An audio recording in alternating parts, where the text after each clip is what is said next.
Well, everyone, I finally got my hands on a Microsoft Zune, and it's pretty crazy because I have heard so many things about these, and I never actually was able to buy one, and I finally found one, albeit not in the best condition. I have to always have it plugged in, but I wanted to kind of see how this thing still held up in 2025. Now, I've owned a lot of different tech products. I've owned a lot of iPods, and the Zune was one of those ones that I remember hearing about and knowing about years and years ago. I never bought it, but I do think in a lot of ways this thing is actually pretty surprising. Now, the design of this particular, Zune is still actually looking pretty good. Like, it still actually looks like a pretty good looking console, pretty good looking MP3 player, and that's kind of what Zunes were. These were Microsoft's answer to iPods, basically. They wanted to make like an iPod replacement, and when I look at this thing actually does look pretty good. So you have this display on the front, and then you have this kind of like touchpad button thing in the center,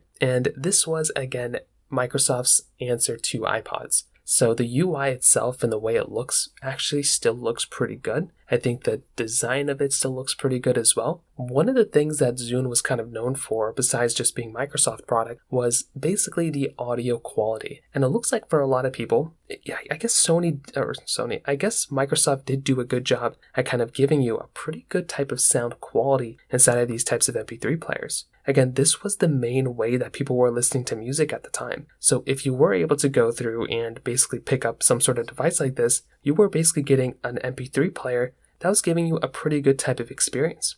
So I genuinely think from that particular side as well, that was a really nice thing that was kind of going on here, that you were able to go through and pick up this type of MP3 player and get a really good type of experience from it. So I think that right there was another one of those really cool things as well. Now, on top of that, another very important thing to keep in mind here too, is that within these types of MP3 players, for how they hold up in this day and age, they are a little bit different, right? Because they're not going to necessarily be like the best of the best anymore, and they're not going to be giving you like a crazy great experience compared to maybe some other devices. Again, you're going to have to remember that if you are going to go through and pick up something like one of these types of, MP3 players, they're just going to be giving you basically a cool experience and a throwback type of experience, but there's not going to be any new features being added inside of these types of, MP3 players. And I definitely think that's one of the more important things to keep in mind here. When you look at kind of the modding capability behind it, there still is quite a bit of a modding scene, so to speak. You can replace the batteries, there's a bunch of software fixes, there's a bunch of new software that was created and workarounds,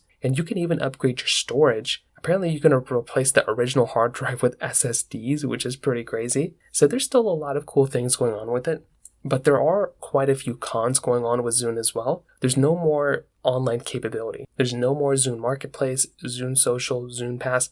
None of those things exist anymore. In order for you to even use Zune at a high level you have to install older versions of Windows to get it working. And there's no more software updates, no more features. It's outdated hardware. There's just not really a big use case for having a Zune if you're trying to go through and listen to music, right? That's kind of the main way to kind of think about it. If you are trying to use a Zune to still listen to music and stuff, there might be some better options out there. In fact, the thing that made Zune and even iPods obsolete were phones. Phones basically came out, and then we started being able to put music on our phones, and it really made no sense at all to even own an iPod anymore, considering our phone could do it all. So that's kind of the situation that we're at now. I look at the Zune, and I don't really necessarily think this thing is a bad device. I just don't really think it's probably worth buying anymore, really, in any capacity. I do think there's significantly more types of phones out there, or even devices to buy, that do give you sound capability. I mean, even our Apple Watches and Android watches, even those give us sound capability now. And the Zunes, they don't even give us the capability of having Spotify or anything like that at all either. So it really just kind of depends on how you kind of take a look at it. But in my personal opinion, it does probably make a lot more sense to go through and buy something like a subscription model to Spotify than buying a Zune. But it still is actually kind of cool. It has it's such a funny type of thing to kind of look at nowadays. If you have any other thoughts or questions, please let me know in the comment section below. Hit the like button, that would mean so much, but definitely hit that subscribe button. More importantly than everything else, I love every single one of you guys. Hopefully I'll catch you guys in the next video. Peace out till then.